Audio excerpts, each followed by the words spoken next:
客家风情。 Learn about another voice and culture of Taiwan with We Love Hakka. 让我们来听听客家和世界上的节庆会碰撞出什么有趣的火花。 Hey, what's up? It's time for the World of Hakka here on ICRT. I am Joseph Lin. You know, we just had Halloween not too long ago, and this month, at the beginning of the month, on the 1st and 2nd, in Mexico, there is a huge festival called Dia de Muertes, or it means the Day of the Dead.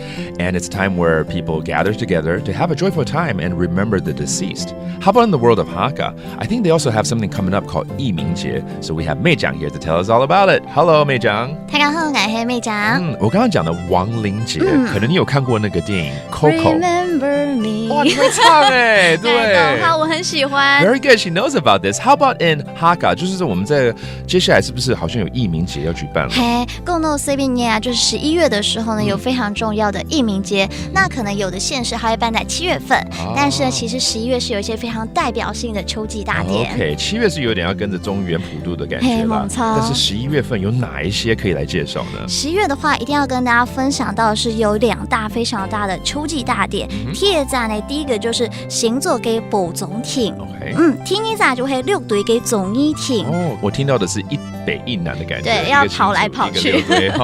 对啊，那里面有什么样的仪式啊，是可以特别介绍给我们听众的？讲到里面有非常重要是有我们的古礼的部分呢，就讲到万福给祭典嘞，还福祭典，这主要是针对八公伯公信仰的哦，跟土地公有关的就对了，对不对？就是大家的里长一样。对，我们的里长伯伯，所以大家要谢谢里长伯伯，让我们一整年顺顺利利。没错。OK， 接下来呢，非常的有请邀请 Joseph 一起来参与的非常有趣的，就是第6队在6堆的前影色否烟。哦，你是看我的身材就是？因为我感觉你很像美食专家，是好啦，老饕。所以它是一个比较像半桌的那种感觉，对不对？是非常传统的攀走半桌，而且呢会吃到道地的哈嘎米斯客家美食。哦，这不要错过了。好，我一定要来参加看看。好，一起去。好，那我们现在来教几个单字哦。Let's review some of the phrases that we brought up, including worshiping your ancestors， 就是拜祖先，又怎么说？敬阿公婆。对，敬阿公婆。And then there's that 1,000 people banquet that I'm gonna attend for sure. You know， 千人食福宴。前饮是否烟？前饮是否烟？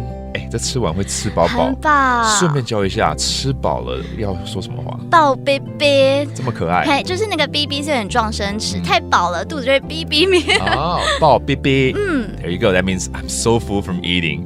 Now you learn a little bit more about the Hakka culture and their Yiming festival. Thank you so much for listening. 什么太嘎？安子 say 张来了。客家风情由客家委员会监制。We Love Hakka has been brought to you by the Hakka Affairs Council.